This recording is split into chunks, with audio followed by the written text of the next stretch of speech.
on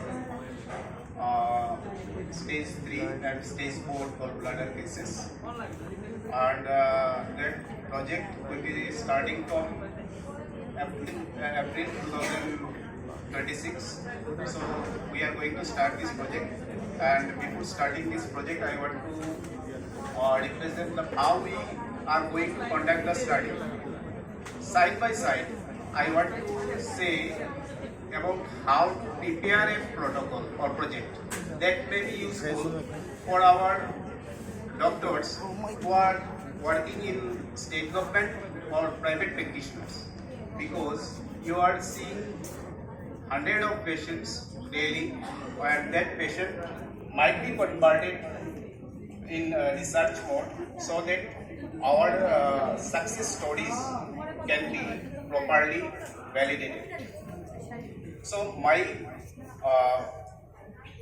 protocol is, the topic is add-on effect of homeopathy to institutional management protocol in the management of stage 3 and stage 4, that is unresectable gallbladder cases, cancer patients. That is a single blind randomized controlled pilot study. We are going to start the study with collaboration between Central Council for Research in Homeopathy and Atal Bihari Vajpayee Regional Cancer Center, Tripura.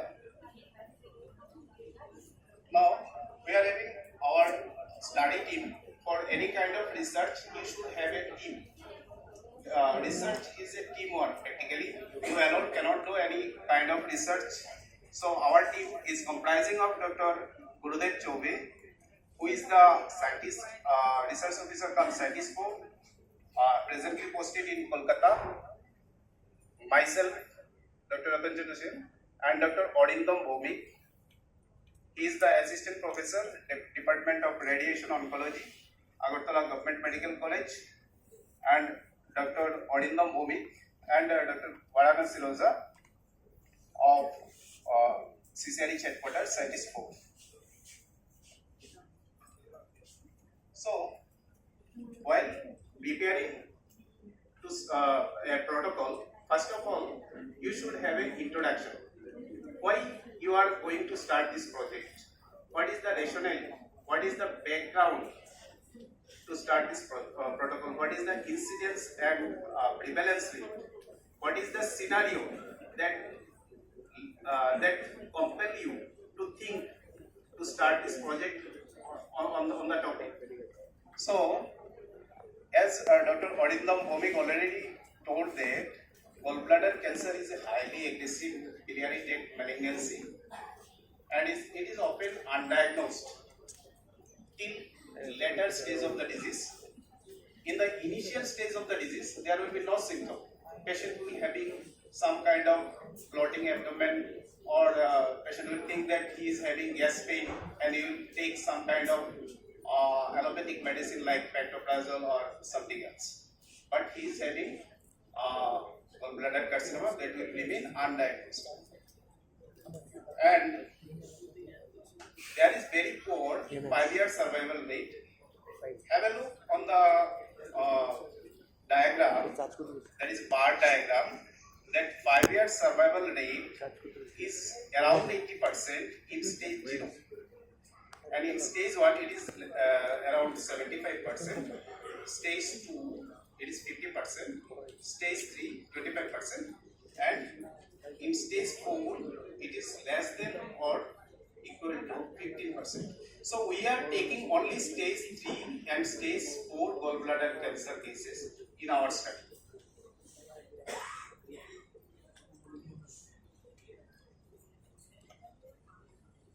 Epidemiology. It is the most common biliary tract cancer worldwide. Biliary tract is comprising of your gallbladder, cystic duct, common bile duct, which joins with pancreatic duct and ultimately drain to second part of duodenum. And it is the 7th most common GI tract cancer, and it is most commonly found in females, as Dr. Odindam Bhomik was telling that 4F or 5F, it is found in fatty, 40 female like this, fertile female. So it is 2 to 6 times common in females in comparison to male. And it is mostly found in Latin America and Asian countries like India. And India, it is common in northern and eastern part of India.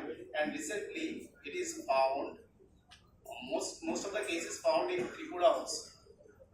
So, their incidence is near about 4.5 in 1 lakhs of male and 10.1 case in 1 lakhs of female.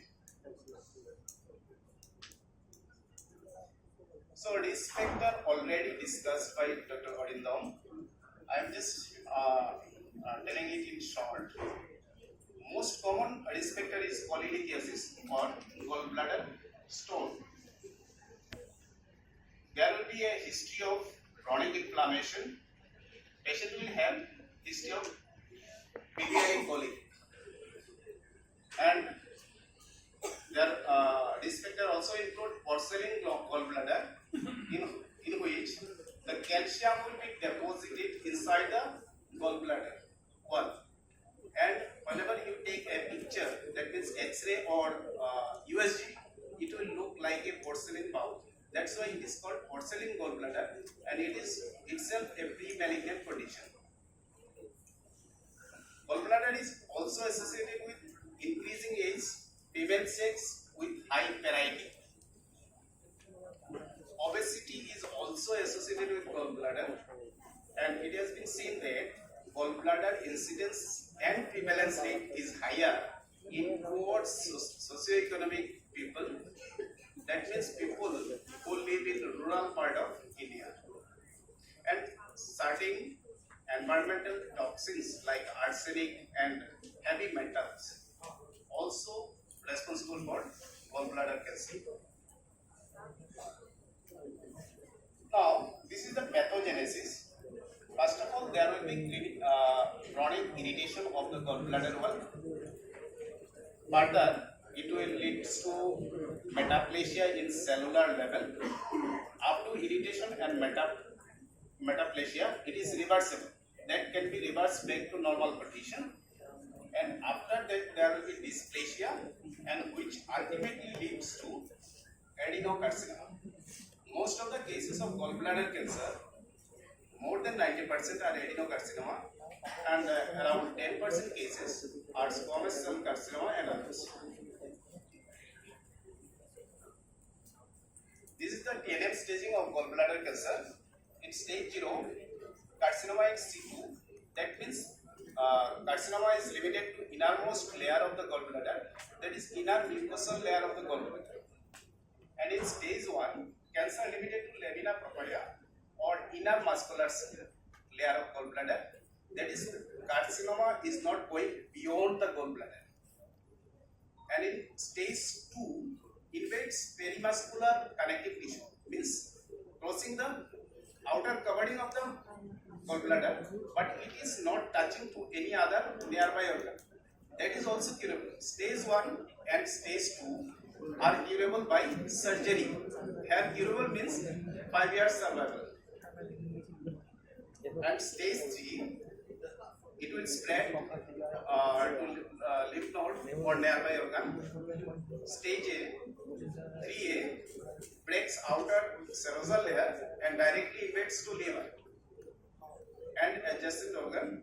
And in stage 3B, there will be spread to regional lymph node. And in stage 4, distant metastasis will be there to liver, lung or other organ.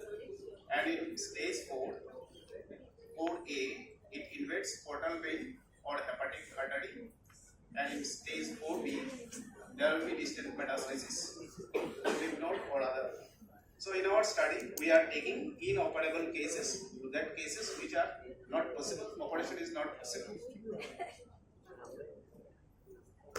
So in initial stages, there will be no symptom. Most patient will be almost okay. They will not come to you, and then the case may be diagnosed incidentally if patient undergo any ultrasonography or after cholecystectomy. that is removal of gallbladder, they usually do biopsy, and at that time, gallbladder carcinoma will be diagnosed. There will be right upper quadrant abdominal pain. Jaundice will be there if liver is involved, weight loss, anorexia, and there will be palpable mass in later stage of the disease. What are the common investigations? Commonest investigation that is might be used for screening also, that is abdominal USG. USG will find that gallbladder wall is thickening and mass inside the gallbladder, and there might be presence of stone. And CT scan or abdominal or chest CT scan, it will show the local invasion, lymph node involvement, and distant metastasis. MRI or MRCP, you will get the detailed image of the biliary tract. If someone is having stone in common vital, that will be visualized by MRI or MRCP. PET CT scan can detect distant spread or occult metastasis. And you can do endoscopic USG or ERCP. That will be useful for taking the biopsy specimen from the site. And LFT means liver function test is also required, and two tumor markers are very important. One is CA19-9 and another is carcinoembryonic antigen.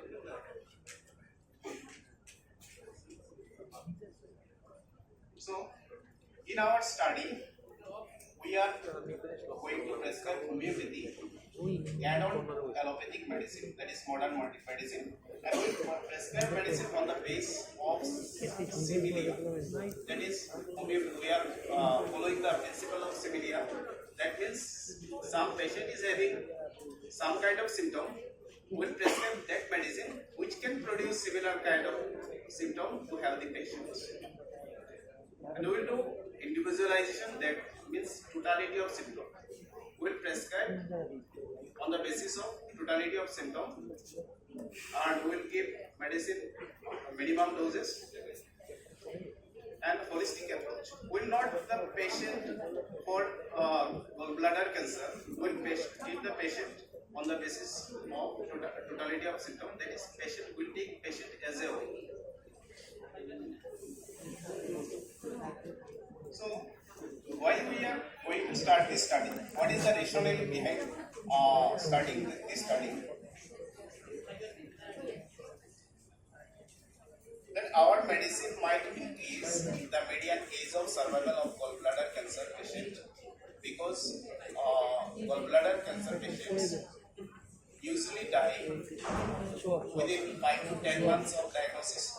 So, our adding homeopathic medicine to allopathy medicine, that might increase the median age of survival, and it may decrease the comorbidity associated with gallbladder cancer. Patient might have some other non-communicable disease like diabetes, hypertension, or other disease condition that can be decreased by homeopathy. And you know that chemotherapy is having innumerable complications or side effects. In many cases, patients die due to chemotherapy, not due to cancer. So, our medicine may be used for decreasing the side effect of chemotherapy, improving health status as well as quality of life. For any non-communicable disease like cancer, quality of life is very much important. So our medicine may increase the quality of life of CAGB patient. Yes, our medicine can palliate the irreversible case. As per Kent's 7th observation, homeopathic medicine might be used for palliation in irreversible disease conditions. So stage 3 and stage 4 gallbladder cancer, it is irreversible, completely irreversible. Here, our medicine might palliate the case. Means palliation means homeopathic palliation, not allopathic. And our medicine is we are using very small dose, so there will be minimum adverse reaction of our medicine.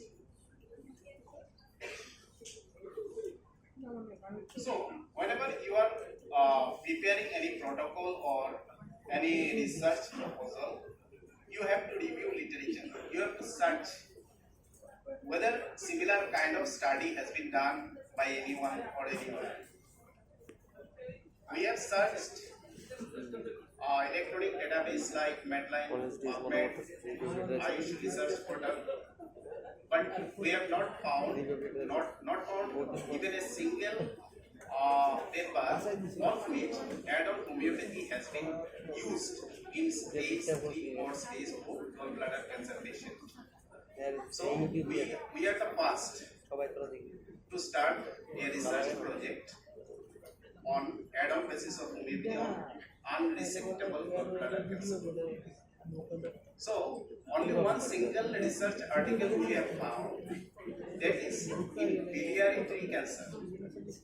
That might be common bile duct cancer or somewhere else, and that is cholangiocarcinoma, where homeopathic treatment improved median age of survival from 3.6 months, which was expected, to 36 months. That is, homeopathic medicine has been found effective in case of cholangiocarcinoma, where our medicine improved the median age of survival.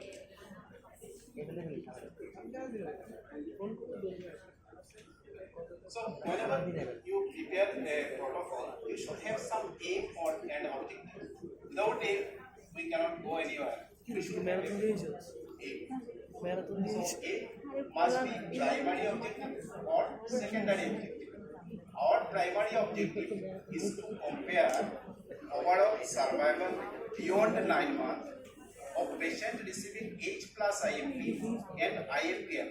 Look, in our study, we are adding homeopathy with allopathy.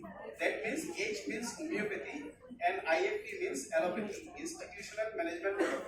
So, study group will be H plus IMP, and we will compare this with IMP alone, means allopathy alone. So, one group of patient will receive homeopathy plus allopathy, and other group will receive allopathy alone. We want to see, our secondary objective is, we want to see the response of tumor in patient receiving H plus IMP in comparison to patient with IMP alone by revised RECIST guideline. So, whether tumor size is increasing or decreasing, or whether there is further metastasis or not, that can be assessed by this scale, that is revised RECIST guideline, where we can assess whether our medicine can decrease the size of cancer or not. We are using FACT-G scale for quality of life, where we will assess whether H plus IMP medicine can give better quality of life in comparison to IMP. Our next objective is to assess prognosis by using ECOG-PS score. That is, ECOG-PS is also a validated scale by which we want to see whether our patient is getting improved or not. Means we want to compare between these two groups. And last one is adverse event and serious adverse event arising out of treatment among patients with H plus IMP and IMP. So after prescribing our medicine as with allopathic medicine, whether their adverse event or any serious adverse event occurs or not, we want to compare this. So you should have a hypothesis. Your protocol must have a hypothesis. That is, H0 means null hypothesis. That means there is no significant difference in survival time between two groups. That is no difference hypothesis. Means homeopathy, adding homeopathy to allopathy will have no difference with allopathy alone. And H1 means alternative hypothesis. Here, there is significant difference in survival time between two groups. So we are very much interested in H1. We want to see whether our medicine can produce some difference from allopathy alone. You should have a proper design. So, trial design, it is very much important. In our study, it is a interventional study because we are prescribing medicine, and it is assignment is parallel assignment, and we are doing randomization. And our comparator in this case is institutional management protocol. That means we want to compare with institutional management protocol of modern medicine. And allocation ratio is 1:1. That is, if one patient takes allopathy plus homeopathy, one patient will receive allopathy alone. This is a phase 3 study where we are taking 30 cases. Our sample size is 30, 15 in study group and 15 in control group. Study duration is for 12 months. Enrollment will enroll the patient for 12 months, and each patient will be followed up for maximum 12 months. And data analysis, data compilation and report and manuscript writing will comprise of 6 months, total 30 months. So sample size 30, intervention group will 15 and control group is 15. So you should have study setting, means where you are going to start your study. Our study, we are going to start at Atal Bihari Vajpayee Regional Cancer Center, and there should be some eligibility criteria, means which patient you are taking in your study and which one you are excluding. So inclusion criteria, these are the inclusion criteria, will take FNSC or biopsy diagnosed cases of stage 3 or stage 4 unresectable bladder cancer. Patient age should be more than 18 years, will take both male and female, and patient who are giving written consent will include those patients. And exclusion criteria is patient who are immune compromised due to disease condition like HIV/AIDS, bone marrow aplasia, or any other disease condition. But those patients who are immune compromised due to gallbladder cancer or due to radiation or chemotherapy will include those cases. That means we will include immunocompromised patients who are immunocompromised due to gallbladder cancer. Randomization, we will do randomization, that is simple randomization with the aid of a computerized random number generator, and allocation ratio will be 1:1. Blinding. It is a single blinded study.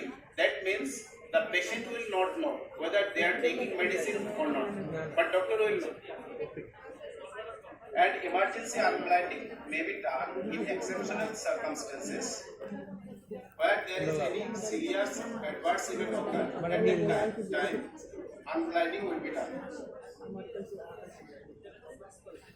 So, intervention. In active intervention, we are adding homeopathic medicine with allopathic medicine.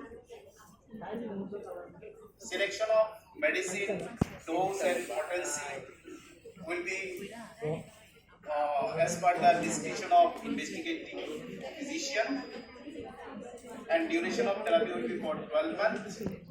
And in control group, institutional management protocol plus placebo will be used. In control group, not only institutional medicine, means allopathic medicine will be used, along with allopathic medicine will use placebo in the form of homeopathic medicine. That is homeopathic placebo. That means we'll use globules with rectified spirit. So that will be very much looking like our potentialized homeopathic medicine. So this is the flow chart how we'll collect our data. First of all, diagnosed case of stage 3 or stage 4 cancer cases will come to Dr. Harinda Movik in his OPD, and he will send those patients to us. And our JRF SRF or doctor will screen those cases, and if the patient fulfill all the inclusion criteria, they will be given participant information sheet in local Bengali language, and voluntary written informed consent will be taken from all of the patient. Detailed case taking will be done as per the case recording format, and there will be certain baseline assessment will be done. That is tumor response, that is revised disease guideline will be taken, ECOG-PS score for prognosis will be taken, and PACT-G score will be taken. Then medicine will be selected on the basis of totality of symptom. After that, medicine will be dispensed by pharmacist. As per the randomization chart, the chart will be with pharmacist. He will prescribe medicine on the basis of the chart. Some patient will receive only this rectified spirit in globules, and some patient will receive homeopathic medicine. And follow-up will be done for the period of 12 months. So, our outcome measure. What do we want to measure? Our primary outcome is survival time. We want to assess whether patient survives beyond 9 months or not. We'll count the week from the day of the enrollment, and every month this will be done for every month from baseline to 12 months till the patient survive, or till the patient survive, which one is earlier. Suppose the patient dies at 9 months, we'll do this for 9 months. And secondary outcome is tumor response. We'll do this by revised RECIST guideline, where CT scan is mandatory, and the time point of interest will do this CT scan at baseline 4 months, 8 months, and 12 months. And quality will be assessed by PACT-G score. That will be done every month from the baseline to 12 months, or till the patient survives, which one is earlier. Prognosis will be assessed by ECOG-PS status. That will be done every month from the baseline to 12 months, or till the patient survives. Adverse event and serious adverse event will be assessed every follow-up as per the peripheral pharmacovigilance guideline. Statistical analysis. So you have got your result. That should be analyzed statistically with proper statistical tools. In our cases, in our study, we will use Kaplan-Meier method, and for survival rates, and to compare between groups, we will use log rank test. We will use StatCat or SPSS for analyzing our data. The missing data may be handled by using intention to treat method analysis. Those patients who are being treated more than 4 months, those patient data will be taken for analysis. Ethical consideration. It is very much important when you are going to start a study on biomedical sciences. You should have your protocol as in compliance with the Declaration of Helsinki and ethical guidelines of ICMR. Our project is also made in accordance with this. We have taken ethical committee approval from Central Ethical Committee of CCRH as well as Ethical Committee of Agartala Government Medical College. We are using pharmacologically safe homeopathic medicine which are known to us. We are not testing any new drug in our study. Patient confidentiality and safety will be our prime concern in all stages. We will give participant information sheet in local language so that patient can know what we are going to do with them. And voluntary written informed consent will be taken from all the participants. So, your next stage is publication and authorship policy. All the data derived from the study will be the property of CCRH and we will publish the paper on the basis of primary and secondary outcome of the study. The name of the investigator who have participated in the study and contributed significantly in the protocol development, collection of data and data analysis will be considered for authorship. Strength and limitation of our study. Our strength is it is a RCT design, means randomized control trial. For any biomedical research, RCT is the gold standard. So our study is RCT, and we are collaborating with Cancer Hospital, that is with a reputed institution of modern medicine. That is our strength. We are using validated tools like revised RCT guideline, CAGB, etc. We are not creating our own story. Next is limitation. Limitation, it is a pilot study.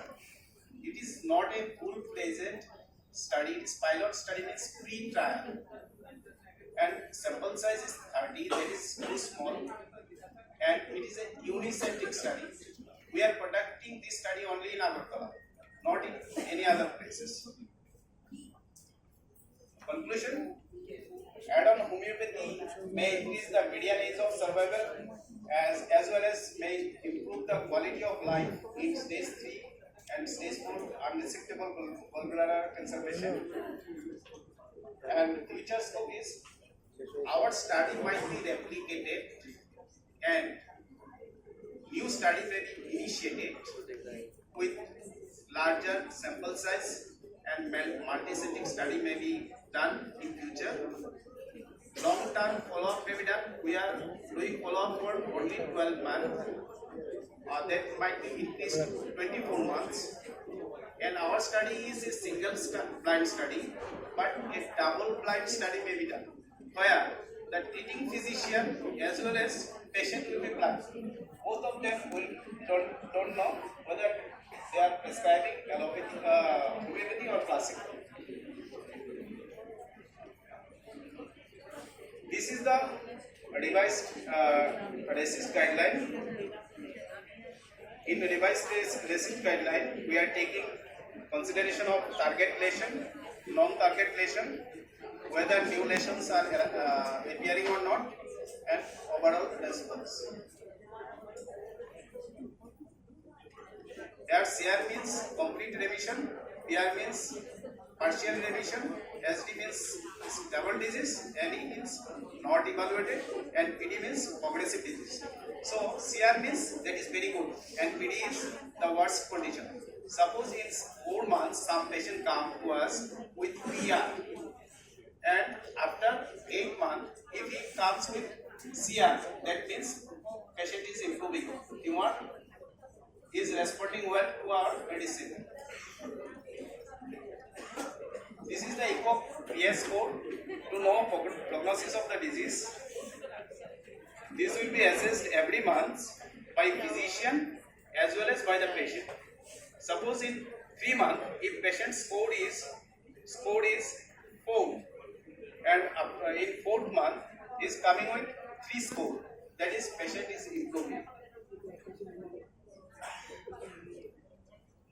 This This is the fact G-scale in local Bengali language to assess the quality of life. This is having two dimensions. One is শারীরিক সুখ-স্বাচ্ছন্দ্য, means physical well-being, and another is সামাজিক পারিবারিক সুখ-স্বাচ্ছন্দ্য, that is social well-being. We'll take in consideration of both of the dimensions. So thank you for your patience hearing.